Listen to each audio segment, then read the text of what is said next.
نحمده ونصلي على رسوله الكريم أما بعد فأعوذ بالله من الشيطان الرجيم بسم الله الرحمن الرحيم هن لباس لكم وأنتم لباس لهن আল্লাহ সুবহানাহু ওয়া তাআলা পবিত্র কোরআনের মধ্যে বলেছেন, নারীরা হলো পুরুষের পোশাক, পুরুষরা হলো নারীর পোশাক।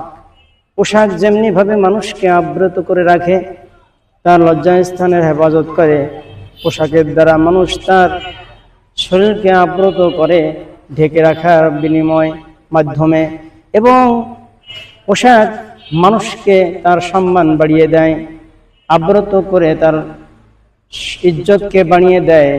পোশাক তেমনি ভাবে পুরুষের জন্য নারী এবং নারীর জন্য পুরুষ তার সংরক্ষণ, হেফাজত এবং তার ইজ্জত সম্মানের সমস্ত দায়ভার একে অপরের প্রতি নিয়োজিত থাকে। আল্লাহ সুবহানাহু ওয়া তাআলা এই আয়াত দ্বারা কথায় বুঝিয়েছেন, হুন্না লিবাসুল লাকুম ওয়া আনতুম লিবাসুল লাহুন। নারীরা হলো পুরুষের পোশাক, পুরুষরা হলো নারীর পোশাক।